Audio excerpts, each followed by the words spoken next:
Good afternoon. Welcome to Watching the W podcast. I am your host, Doug Green. It has been a little bit since we have been back here, so we are going to cover a lot of topics today. We're going to start by taking a look at the ending of the Unrivaled season. We'll take a look at the NCAA tournament, and then we will spend probably the majority of our time talking about all of the mock drafts and everything leading up to the WNBA draft on Monday night. So let's begin in chronological order and take a quick look at what happened in the Unrivaled season. So I think we came in after the first couple of weeks. I know we didn't go through the one-on-one tournament last time that we spoke. That was a great success. Unrivaled as a whole was a tremendous success in my eyes. We got to highlight players. We got to see people in a different light. We got to see personalities. We got to see players play with other people that they're not used to playing with. They made, it sounds like they actually broke even their first year, which is great for a year one kind of enterprise. So all in all, I think that was a great product that we saw. The commentators were great. The players were great. Everything around that whole thing was amazing. I think it only goes to serve and benefit and lift women's basketball going into the future. So I thought it was great. Congratulations to Nafisa Collier, who was named the league MVP. She was also the one-on-one champion, earned a bucket load of money for both of those things. And then congratulations to the Rose, who win the inaugural title there in that series. That actually, thanks to Chelsea Gray, just going bananas for a couple of games in a row and basically refusing to lose and carrying that team. Especially the last two games. I think the semifinals and the finals were without Angel Reese. So that team was basically carried by Chelsea Gray and a couple of waiver ladies. So that was quite an impressive performance. Chelsea Gray then was, of course, named Finals MVP, Playoffs MVP, just like you would expect for that. So all in all, I thought Unrivaled was a great product. Can't wait to see that come back again next winter. Really excited for that. Great format, and just did great things for the WNBA. Moving on to some more recent news, we just passed the the NCAA tournament here this past weekend. Again, very chalky. Went pretty much the way that I expected. I did very well in my bracket. Thank you very much. UConn ends up taking it as the 2 seed. I had said even before the tournament started that they were probably the title contender there, along with South Carolina, and that ended up being the title game matchup. UConn was just crushing everybody all season long, with the exception of their couple of losses, which were to like all the other Final Four teams. So to me, there was no surprise to see them there. The fact that they got placed as a 2 seed, I think, just went ahead and pissed them off, and they just went out and had something to prove. And obviously, Paige Beckers, who we're going to talk a lot about today. She wanted to complete her senior season, her final season at UConn with a title, and managed to go out and do that. So congratulations to the Lady Huskies going out, taking the title, burning through basically the entire other 67 teams, and playing really, really well and winning that national title. We saw a lot of great performances. Again, we'll talk about some of those as we go through here. I'm not going to touch on all the transfer portal stuff. It's too messy. I'm sure there are other folks out there. Didn't want to touch on Juju getting hurt, though, because that, I think, did change the complexity of the Elite Eight a little bit, just because Juju has that ability to take over a game and kind of will USC maybe to a step past that, maybe a step further than they could have gotten, than they got to. But her tearing her ACL obviously is horrible for her. It's horrible for women's basketball. It's horrible for USC. So I really hope that going forward, that she gets a full recovery, comes back just like Paige did, and comes back and is every bit as good, if not better, than what we've seen out of Juju. And I think that is what everybody is hoping for at this point. So go out, get her rehab, come back full strength. Even if she's got to take the full season off next year, I'd much rather wait a year and have a a great juju than have her rush through her rehab and have just an okay juju and take it and just not seem to be herself. So I'd much rather have her take her time and complete the rehab, in my mind, as an independent observer. Uh, but we are very much hoping for a speedy recovery for her. All right, that will take us to the WNBA draft, which is Monday. Short turnaround time. There's only like 8 days between the national title game and the WNBA draft. We saw this last year during our inaugural season, my inaugural season podcast, not the WNBA's. That it was kind of a quick turnaround for all of the folks, especially for Caitlin Clark and Camila Cardozo, who played in that title game. They basically had 8 days between the Natty and the draft.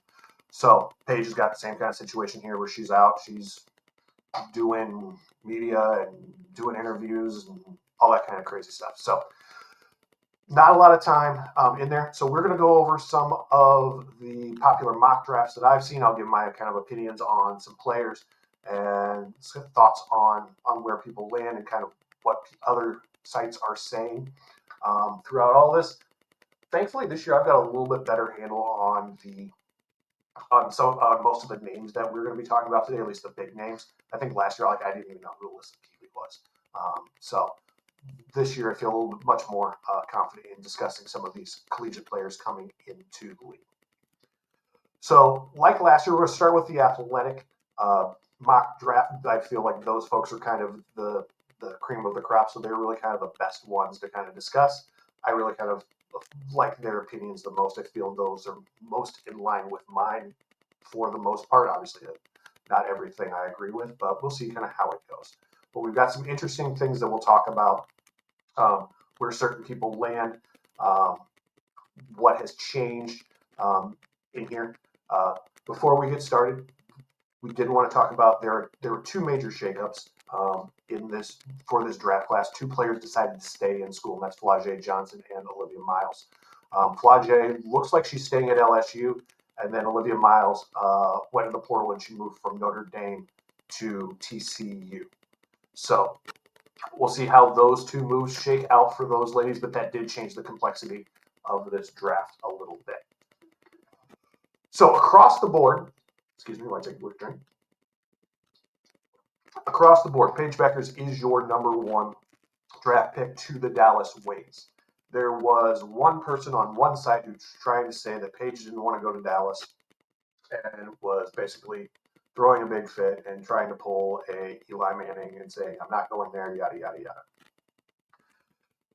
He's the only person saying that. Every other major outlet that covers that team is saying Dallas has every intention of drafting Paige. Paige has no intention of, stopping that or saying that she'll sit out a year or any of that. It's all business as usual here. So the closer we get to the draft, which is a little bit more than 48 hours from now, probably like, I'm not doing the math, but it's like 55 hours from now. I think that we'll see that just lock in place even more, even harder than it already is. So Paige to the Wings, number 1 overall, great fit. Anytime you can add a Paige Bueckers to your lineup, that is obviously a major impact. My thing is with the retooling of the Wings roster, I don't see Paige as a true point guard. I see her more as kind of as an off-ball guard who can also, play some point, but I don't see her in that Chelsea Gray kind of mold. So now with their reconstructed lineup of Paige and Enrique and Dejanay and Melissa Smith and I think Tierra McCowan, to me, it's like, who's the floor general here? Who's going to be the person when you're late in the clock? Well, late in the clock situations are going to be an Enrique thing. She's going to take all the late in the clock situations, game winners. That's all going to fall to Enrique. But when things aren't going right, when things are out of sorts on the floor, who's going to be the person who steps up and says, hey guys, this is what we need to do? And while I think Paige is capable of that, again, I don't see her in that Chelsea Gray kind of role. And then what is a fairly veteran team looking at a rookie, saying that. So I especially the first half of the year, I'm questioning not the fit, but I want to see how it all works together, especially kind of in those rough moments. That's my question mark. Doesn't mean that it's not going to be successful. I think it will be, but definitely have. I want to see it in action before I pass any judgments on that. All right, next up to bat at the number 2 pick will be the Seattle Storm. Now, this pick was owned by the Sparks, but the Sparks used that in a 3-way deal that brought Kelsey Plum to the Sparks, took Jewel Lloyd to the Aces, and then the Storm ended up with the number 2 overall pick. So kind of wins all around here. The Storm, according to The Athletic, in their version of it, they are going to take Dominique Malonga out of France. Now, she's not somebody that I know a whole ton about other than what I've kind of read here the last couple of days. This was a spot where a lot of folks were saying that that Olivia Miles was supposed to go before that happened. So it's a little bit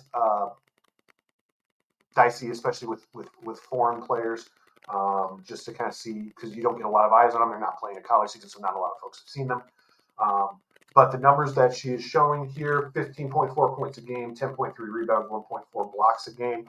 I saw somebody call her the female Wemby, which is a lot of pressure to put on anybody. But anytime you've got a 6'6" player playing the post who can play inside, outside,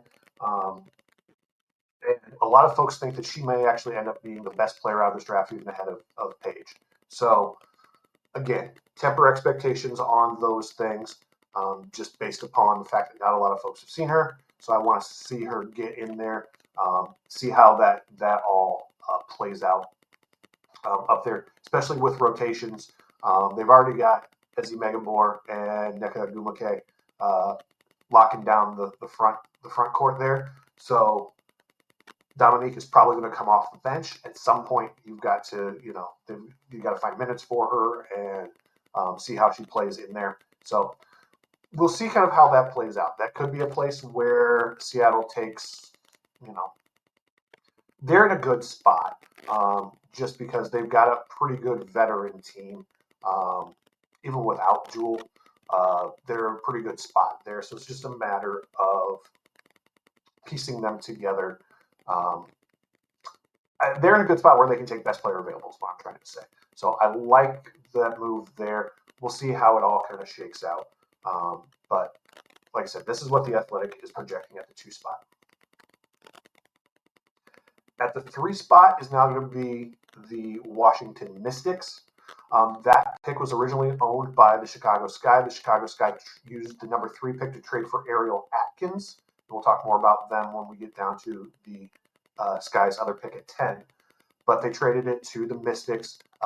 Sky got Atkins. Mystics got the number 3 overall. Now, The Athletic is showing, or is projecting or mocking Sonia Cintron out of Notre Dame to the Mystics here. And I think a couple of the other sites do as well. I like Cintron's game. She's very solid. To me, she's got a very high floor, but a very low ceiling. She is not somebody that, in my mind, will be a WNBA All-Star, but she'll be a very good kind of, she'll be whatever a tier under an All-Star player is, a regular. She'll be a good one of those. She's Kate Martin on steroids, in my mind. No, she's a 3-and-D player. She plays good defense. She'll always make the right play. But is she going to be an all-star or superstar? I don't think so. I don't think anybody projects her to be that way. So taking her at 3 to me is a little high. But the Mystics have a butt ton of picks. And so taking, people that fit, or especially with the rebuild that they've got going Taking folks who will fit your new culture because they've got a whole new front office, they've got a whole new coaching staff. They're basically trying to reshape everything. So taking people that you think will fit that culture, the culture that you want to build, that can be very beneficial for you. But they've got Sidstrom going there. To me, I think that's a little high for her, but I get it. Next up at number 4 is also going to be the Washington Mystics. I'm going to butcher this name, so I apologize for that up front. They have Juste Joycetti, also out of France. She averages 11.9 points a game, 3.2 rebounds, 2.8 assists per game.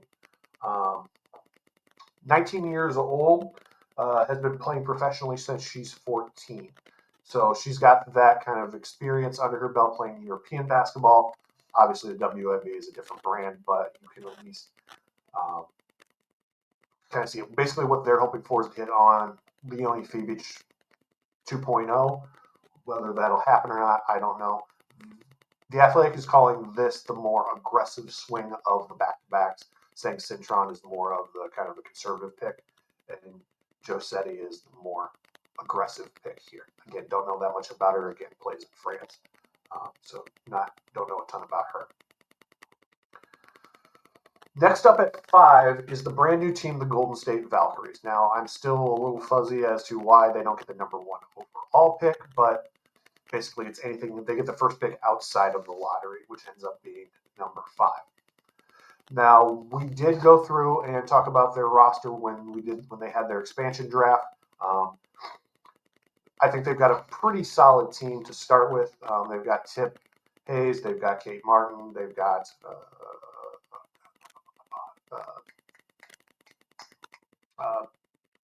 whoever the point guard was for the Mystics last year, that they had drafted from a foreign league from, I can't remember her name. She was from Germany. It'll come to me later. But so they've got a lot of. They're looking. Excuse me. They're looking to try and compete early on. So they've got a little bit more kind of a veteran roster than what you would typically see. Athletic is projecting Kiki Iriafen to the Valkyries here. Played at Stanford, played 1 year at USC with Juju. She was up and down once Juju went out. The first game that Juju went out, she kind of came in and took over, and I think scored 35. But then the next game after that, where they lost, I think whoever they were playing, I think it was UConn, held her down pretty well. So overall, she's a very good player. 18 points a game, 8.4 rebounds, shoots 81% from the free throw line, 6'3" forward, kind of that power forward kind of mold there. So we'll see how she fits in there. But basically, to be the first draft pick of a franchise, they're looking for somebody that they can build around that's going to be very solid. So they're not going to be looking for, in my mind, anybody that they're rolling the dice on like Malonga or Josetti. They're going to be looking for somebody even a little bit more homegrown. So if you have somebody like Iriafen, this makes a lot of sense, who played her college ball in the state of California, letting her go to the Valkyries is a good spot there. So I do kind of like that, make her kind of your face of your franchise going forward for initially. Pick number 6, we're back to the Mystics, that from Atlanta via Dallas. That was part of that Dejanay Carrington trade there as well.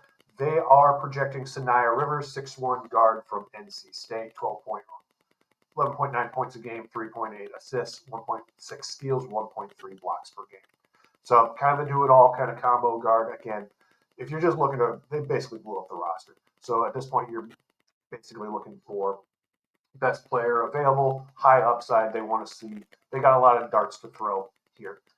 This is where the guy who was making his case that Page didn't want to go to Dallas, this is kind of where he makes his point of, look, Washington has a bunch of first-round picks. If they throw those and like Shakira Austin at Dallas and say, look, here's a bunch of first-round picks to go and a good player to go from essentially 3 to 1. Would Dallas take it? Probably not. But, if Paige was going to throw a fit and say, hey, I'm not going to Dallas, and they wanted to trade back and find a trade partner, this would be the ideal trade partner. Again, I don't think there's any shot in hell at that happening, but because of all the picks that Washington has, they have the firepower to do. In a different year, they might have tried something like that. If the pick wasn't a Caitlin Clark or a Paige Beckers type situation, then they may, if they wanted to jump up and get that number one pick, they had the firepower to do it. But that's not happening this year. I think Sanaya Rivers, again, good offensive player.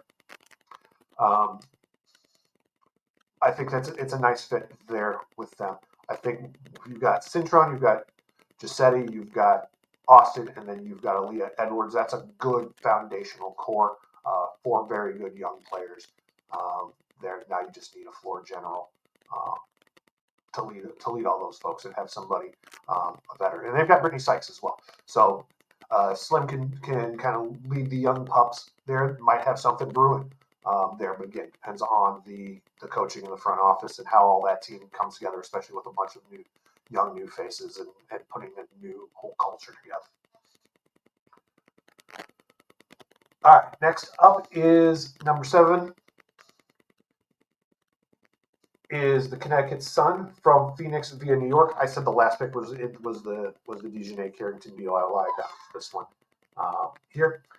They have Anissa Morrow going at this spot from LSU. 18.7 points a game, 13.8 rebounds a game, 2.5 steals per game. Anissa Morrow, people talk about her like she's undersized. Think of kind of Charles Barkley in that they listed Chuck at 6'7", who Chuck was more like 6'4", playing a power forward back in the day, if you're old like me. So a little bit kind of that undersized, but she is somebody who is just a motor, just plays hard all of the time, is just, she's somebody who, the Sun, who basically, again, also blew up their roster and they've left with basically now Marina Mabry and, I can see her skating in front of me. From the Wings. I can't remember her name. She was the number 5 overall pick last year. I'm sure you guys are screaming the name at me. I just can't remember right now. I can see her standing in front of me. She's coaching Ohio State in the offseason. You know exactly who I'm talking about. But basically, that's a good fit, especially for a rebuilding team. Give me the try-hard who balances Marina's outside scoring with an inside presence. I think that's a good pick for the Sun there at 7.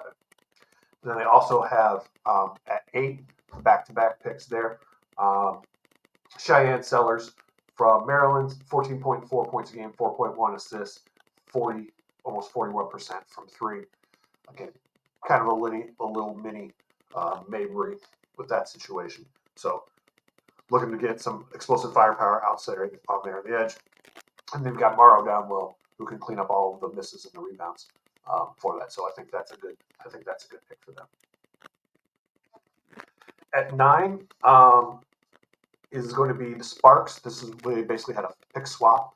So this would be Seattle's initial pick back from that Kelsey Plum deal. And they are being mocked to select Serena Sundell, 6'1" guard from K-State, 14.1 points a game, 7.3 assists, and 1.1 steals per game. I personally think this is a little high for Sundell. To me, Haley Van Lith was the better player on that team. I know there's a lot of questions about Van Lith's defense, but to me, if I had to pick between the two, I would pick Van Lith over Sundell. I think Sundell's more of a second rounder in this league. I think that she'll make a roster, and I think that she'll play, but I think that number 9 overall is a little high for her. That said, this could be one of those fit kind of things, because now the Sparks have a really good core of, you've got Kelsey Plum, you've got Ray Burrell, who we saw grow really well in Unrivaled. You've got Cam Brink, you've got Dearica Hamby, you've got a really good kind of front court there. And Rakia Jackson. So you've got a really good kind of starting unit, And then if you can bring somebody like Sundell off the bench or Van Lith or whoever you consider to be kind of the BPA here, as kind of offense off the bench, I think that's going to be really good. I think that just to give them better depth, I think will go a long way for the Sparks with that. They have the luxury of being able to kind of pick best player available here, what they feel is the best fit for their squad. All right, now we're up to number 10 in Chicago, and their pick, and then they got this one. This is the pick that they got from Connecticut in the Marina Mabry deal. The 3 was their original pick. So I have had added some pieces here in the offseason. They've added Beck Allen. They've added Courtney Vandersloot. They've added Kia Nurse to go with Camilla and Angel down low. Which that in and of itself is a pretty good roster, pretty good starting 5. Now, what they should have done last year, which this mock is trying to accomplish this year, is what they don't have a young point guard. Sloot's not going to play forever. Kia Nurse is basically kind of on a 1-year deal because everybody kind of assumes that she's going to go to Toronto for the Tempo. She's going to be kind of their face of their franchise since she's a Canadian and Toronto native. So I expect to only see Nurse in Chicago for a season. And then Sluty is, getting up there. She's not going to play another 5-10 years. Let's be serious. She's probably not going to play another 3. So you need to bring in a young point guard to kind of take up that guard spot. Now, the Athletic here has Takina Paopao coming in and taking that spot. Love Paopao, love her game, love her outside shooting. There are a couple of other ones, and we'll talk about them when we get there. And then basically to lead into the number 11 pick, the Lynx take Georgia Amore. I would flip those personally. I like Amore a little bit better than Paopao in terms of her style of play on the floor. So I would take Amore for Chicago just because they need that floor general more, and then let the Lynx have Paopao so that she can have more of that outside shooting that they lost when during the expansion draft, and one of their outside shooters went to Golden State. So I think I would flip those two. I think that's a better fit both wise. If you would have told me before this guy's going to end up with Paopao, totally fine with that. I think Georgia Amore, though, is a better floor general point guard, more of a classic Chelsea Gray kind of floor general point guard. So to me, Amore's the better fit in Chicago, but we'll see how it all shakes out. Next up at 12 is the Wings again. They from the Liberty via Phoenix. They have the Athletic has mocked Rhea Marshall, 6'4" forward center from USC here. Again, size. Again, I think it's McCowan that's down there. If you want to pair her up with Melissa Smith, give yourself that 2 towers kind of going forward. I think that's a good pick there. Again, you've got Paige in this draft. Anything you're going to pick up at 12 and in the second round, you're just basically playing with house money at that point. So take your best shot here with those. So I kind of like that. There is no 13th pick in this draft. That was forfeited from the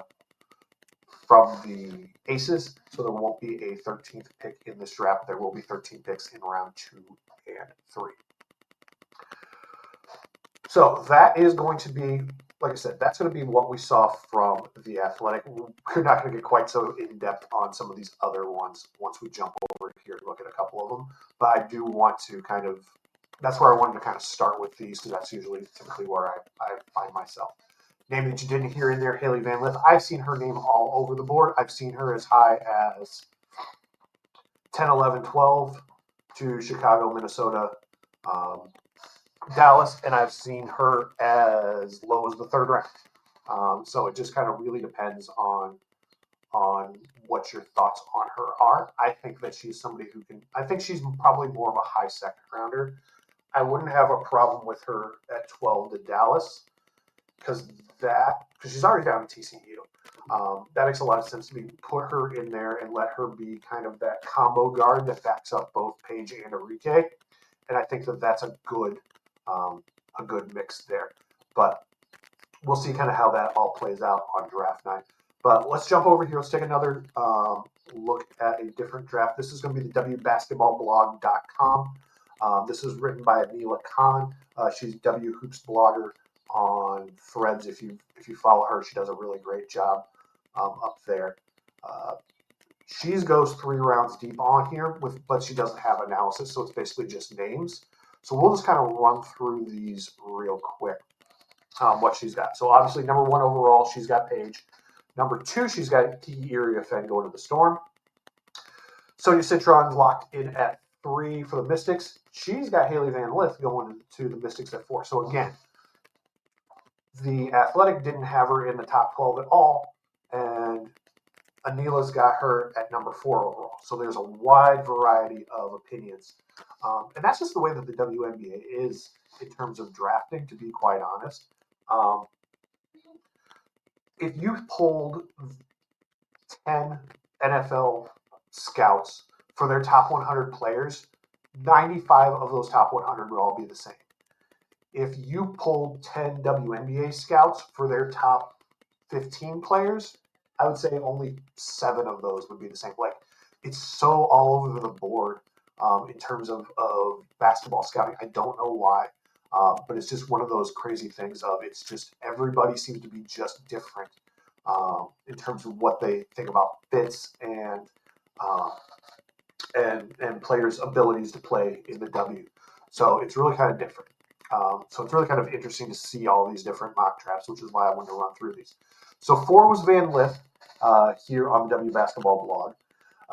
5, they had Anissa Morrow going to the Valkyries. Again, a little higher than the Athletic, but again, I like that fit there. Again, Valkyries are looking for somebody that they can kind of hang their hat on. She's got the Mystics taking Malanga at 6. Amore going to the Sun at 7. I like that simply because, again, floor general, they don't really have that in Connecticut. They traded Tosh Cloud to New York. So they're without that. I don't really think. I think Marina would also be the first one to tell you she's not really kind of a traditional point guard. She'd much rather shoot it. So they need that floor general while they're rebuilding that team. So I think Georgia Amore would give them that. Then she's got Aja Savaka out of Slovenia at 8. Again, the European players will always throw a curveball in this. WNBA doesn't seem to be as enamored with European players the way that the men's NBA is. So interesting to see some Civica there. She's got Sedona Prince going to number 9 to the Sparks. Prince has had some controversy. We're not going to get into her controversy, but again, some folks don't even have her on their draft board. Other folks have her as high as 9 here. So it really just kind of depends on what you think in terms of Prince's game. She did not look good in the NCAA tournament. And then she has some off-court issues. Again, we're not going to discuss those today. But, it's really kind of pick your flavor there with that. 10 with the Sky, she's got Pow Pow. 11 with the Lynx, Cheyenne Sellers, and then rounds out the first round of the Wings with Isaiah James from NC State, scorer from there. So, again, I like that fit. Again, to give you the ability to back up both Paige and Enrique. Like I said, she does do 3 rounds here in the second round. She's going to first pick in the second round belongs to the Aces. She's got Serena Sundell going to there. Second overall pick is the Dallas Wings. That's going to be Leah King from Notre Dame. The Lynx will pick at 3. That is Anastasia Kuso out of Russia. Then she's got the Sky at number 4 in the second round with Sanaya Rivers out of NC State. Valkyries picking 5th with Michaela Thompson out of Florida State. The Dream at number 6, J.J. Quinterly out of West Virginia. The Fever at 7, Taylor Jones from Texas. 8, Indiana Fever, Sarah Ashley Barker from Alabama. Barker actually got the invite to attend the draft, which probably means that she's going to be a little bit higher than second round, I would think. But just the fact that she had that big tournament showing, got a bit of a blow up, gets her pushed up the board there. But I feel like second round is good for her. Taylor Jones is somebody that I would like a lot. I would actually expect her to be a little bit higher. I think just that big body presence, just those classic centers, I would think that she would be somebody. She did not get the invitation, but I could see her going early second round. I like, if you're looking for a big post, she's somebody that I think would play really well there. Again, if the Wings don't take, a big post at 12, they can certainly take one there at essentially 14, and basically have, again, the Twin Towers down there with Melissa Smith if they chose. All right, at number 9 in the second round is the Sparks. She's got Lucy Olson from Iowa. Obviously, I'm here in Hawkeye country, see a lot of Lucy Olson play. I think Lucy Olson is a pro. I do think that she is going to be somebody who will make a roster. She will get drafted. She will make a roster. I think LA would be a really good fit for her. Let her go out there and play behind Kelsey Plum and Ray Burrell, and just kind of give them that pure kind of shooter that will help balance off, especially with the two bigs of Dearica and Cam. I think that's going to that'd be a really kind of nice balance off the bench. At 10th picks the Sky, Alyssa Utsby from North Carolina. 11 is the Mystics, Deania Gaston from Auburn. 12, Minnesota Lynx, Janiyah Barker, doesn't have a team next to her. And then for the 13th pick in the second round, Anila has Juste Josetti out of Lithuania. So again, we saw the Athletic have Josetti at 4, and then here Anila's got her all the way at 25. So a lot of back and forth with these. Jumping into the third round, first overall pick is the Storm in the third round. They've got Harmony Turner out of Harvard. The Wings are at number 2, Diamond Johnson, Norfolk State. Third pick would be the Sparks, Alexis Markowski out of Nebraska. Fourth pick, Seattle Storm, Aaronette Vonleh from Baylor. I think that's a little low for her. I could see her somewhere in the second round, just push up a little bit higher, but that's just me. Number 5 is the Valkyries, Madison Connor out of TCU. The Wings, Zay Green out of Alabama. The Mystics are at 7 with Aaliyah Nye out of Alabama. The Fever are at third round pick 8 with Madison Scott, Ole Miss. 9 is the Storm, Kendall Bostic out of Illinois. 10 is the Aces, Maddie Westbeld from Notre Dame. 11 is the Dream, Kiera Wheeler from Norfolk State. 12 is Minnesota Lynx, Sanaya Fagan from South Carolina. And then 13th is the Liberty. I think with their only pick in the draft, Kayla Cooper out of University of Albany. I think Sanaya Fagan will go higher than third 12. Again, see somebody I can see in the second round, maybe early third, depending upon if the WNBA execs like those European players and pushes some of those other folks down, then maybe Fagan goes third round, higher third round in my mind there. But I see her as maybe kind of a more second half of the second round type player. But we'll see how the execs think of that. All right, I know we're babbling a lot of names. We're going to just kind of hit up the next of these. The next up is the Winsider here. And what these guys do is these are a team that writes this particular mock draft. And basically they play GM. So the Dallas Wings GM is Melissa Triebwasser. The Storm GM will be Emma Waitman. The Mystics GM is Michael Waterloo. The Valkyries GM will be Jamari Bowles. The Connecticut Sun will be drafted by Antonia Harrison. The Sparks by Kevin Forch. The Chicago Sky, Ian Carter Hamilton. The Lynx, Michael Hansen. So those are going to be who's doing the picking for the teams in this kind of draft. Again, they're playing GM and saying, okay, who's on the board and why are they, and why am I picking these folks? So again, we'll run through them. We're not going to run through their reasonings unless I see something in here that's really crazy. But again, starting wings number 1 over top, and again, just first round for this. Beckers at 1 to the Wings. They have Malonga going 2 to the Storm. They have Cintron going 3 to the Mystics. And then Iriafed going 4 to the Mystics, which then pushes Anissa Morrow 5 to the Valkyries. 6 is Cheyenne Sellers out of Maryland. 7 will be Sivka from Slovenia. Again, see, big difference in these, in how people are viewing folks. 8 is Josetti from Lithuania for the Sun. 9 for the Sparks is Sarah Ashley Barker out of Alabama. Again, see, and Barker was second somebody not on the athletic list, and here she is at 9 for the Windsiders. So again, very much all over the board in terms of how folks are valuing different players. Windsider has the Sky picking Georgia Amore. Again, I like this here. I think that she's the better fit for Chicago. And then they have Pow Pow going to the Lynx 11. That's kind of the way that I like seeing that playing out. Again, as a Sky fan, that would be my preference. Again, if they walk out the door with Tahina Pow Pow, I am not complaining at all. And then they have Haley Van Lith going 12th.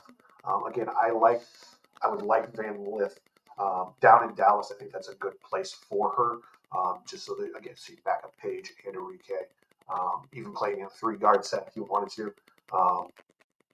And Dijonay, you could do the offense-defense swap with her and Dijonay in crunch time. So you've got she's somebody I think fits in very well with the Wings. I would like to see her kind of land there, but again, we'll see what Kurt Miller and the coaching staff think about that. So that's kind of so that's the Windsiders look at these. And then the last one I wanted to look at is a site called The Analyst. And these guys are a little bit more analytics based. They have based upon what they're calling a drip score. We're going to see how they calculate that. Their drip score is basically,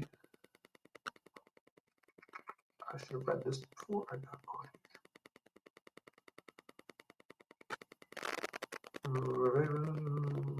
It's basically like wins above replacement in baseball. Is essentially what the drip score is.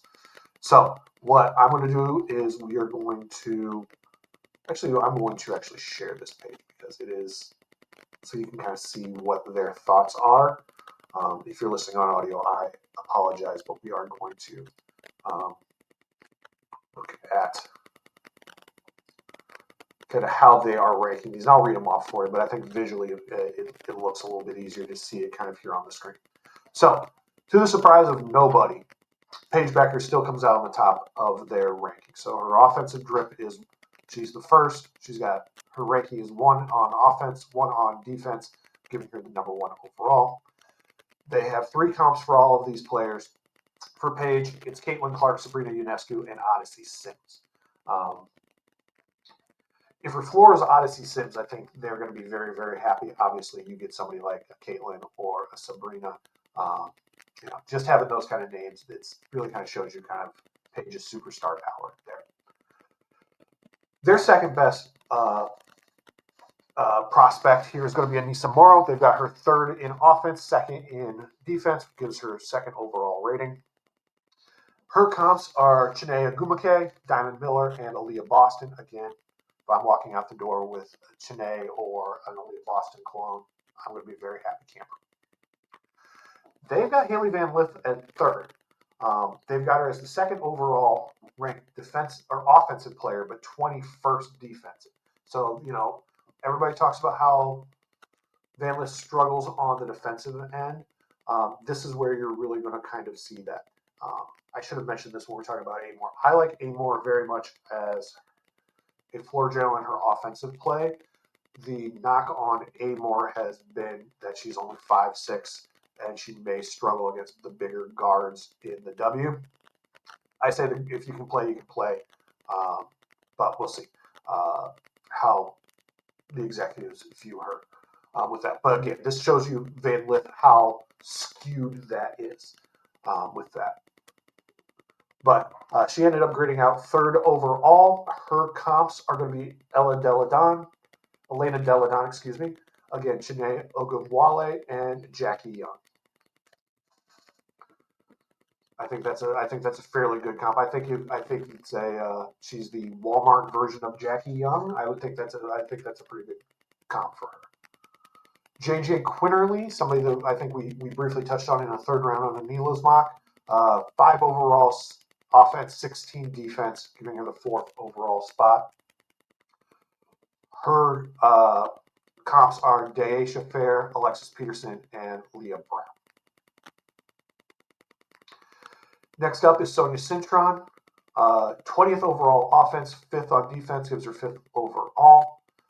The comps on here are crazy. They've got her comp to Asia Wilson, Brittany Griner, and Elena Coates. Those are not even the position that she plays. And I know that if you read the article, they talk about it being, it's based upon her numbers. Those are folks that have similar numbers to her. But to me, that's not fair because it's cross positional. And then 2, you're comparing her to 2 Hall of Famers. That's just not fair to Sonia, I think, in my mind. So I discount that one quite heavily. I'm not saying that she's not a very good player, but I'm saying those 2 comparisons are not fair to her. Next up is Sedona Prince, 28 offensive, 3rd defensive, gives her 6th overall. Again, her 3 comps are Diamond Shields, Natasha Howard, and Kelsey Baum. Harmony Turner, 4th overall, offense, 31st defense, gives her 7th overall. Her comps are Brittany Horinko, Ashley Jones, and Marina Mabry. Sanaya Fagan comes in 8th, 26th overall offense, 6th overall defense. Her comps are Tony Young, Ray Burrell, and Makia Herbert Harrigan. 9th is Sanaya Rivers, 34th overall offense, 7th overall defense. Her comps are Charlie Collier, Stephanie Soares, and Emily Inksler. And then Rhea Marshall comes in with their 10th overall player, 43 overall offense, 4th overall defense, and makes her 10th. Her comps are Kia Stokes, Amani Boyette, and Brittany Brewer. So interesting to see how analytically they comp these players versus some of the other WNBA players in here. So I like comparing and contrasting this one, which is kind of analytical, versus kind of the old school scouting of watching the tape and, like I said, if you can play, and how well you can play. With people like Paige and Caitlin and Sabrina, they not only do they pass the eyeball test, they also pass the analytical test. Then you get somebody like, Rhea Marshall or Sedona Price, who the eyeball test thinks that maybe that they're a little bit lower, but their defensive rating, their defensive statistics kind of bring them up quite a bit. So it's interesting to see kind of how different sites see different folks. I'm curious to see how Monday night shakes out. I'm a draft junkie. I love all that stuff. That's why you see me on the NFL draft, even though I have not as much NFL interest anymore. You'll see me talking about the NBA draft when that rolls around in June. But for the WNBA draft, I think this is going to be an interesting year just because of the talk around it is basically, yes, Paige is your superstar, that number 1 overall pick right at the top of the draft, but there's a lot of question marks after that. Like we talked about, the big name, does Morrow have enough size? Does Claymore have enough size? And Van Lith play enough defense? Can Sonia Cintron's probably the most solid of them all, but she's got a low ceiling and a high floor. So she's kind of, there's not a lot of upside there. So where can you kind of capture that lightning in a bottle? Who do you think has the most upside and the best fit for your squad? I think we're going to see a lot of that play out here on Monday night. I think it's going to be very interesting to see how all these things shake out. I don't think we'll have another Kate Martin surprise. I don't think that there's going to be somebody sitting in the audience that they're just going to kind of randomly draft that wasn't on anybody's bingo card last year. I think we're going to be. I think the list of names that we've gotten already so far are going to be very, very telling. I am curious to see how many European players are going to get drafted, just because of what we see in the mocks, and because a lot of the players after Paige have a lot of question marks to them. A lot of times, that's when, at least on the NBA side, the MNBA side. If there's a draft that has a lot of question marks, that's when they're more willing to roll the dice on an older European player, simply because they're like, well, this guy, if he comes over, and a lot of times they don't, but if he comes over, we're getting somebody who's already established, who's already a pro. And he knows how to play. Now we're just trying to fit him into our system, as opposed to drafting a college age kid that we don't know what his future looks like. We don't know, injury history, if he's going to get injured. We don't know anything about the future, where a European pro, they've got a little bit better feel kind of the product that they're getting. So I think that will be a big indicator to me, is how many European players get drafted, and especially in the first and early second round. That will indicate to me how they're viewing this draft. But again, very interested to see kind of how things are going to shake out Monday night. All right, this was a long one, probably the longest one that we've ever had. So I do appreciate you listening to all of this. I want to thank everybody who tunes into all of these, watches these, shares these, chats with us on Threads and on Blue Sky. You can find us on both of those platforms now. I keep going back and forth which one I'm going to go with.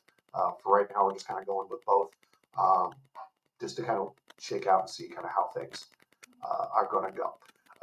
But you can find us on both of those platforms. We do have a Facebook page, obviously here on YouTube, and then on all of your favorite podcast catchers as well. But we do want to thank everybody for tuning in. Thanks again for listening, and we will see you all probably next week. And I probably will do a recap of the draft next weekend. I can't do them during the week because work is late. But we will. I will try and jump on something next Saturday and recap this all. All right. Well, thank you everyone for tuning in, and we will see you all in the future. Bye-bye.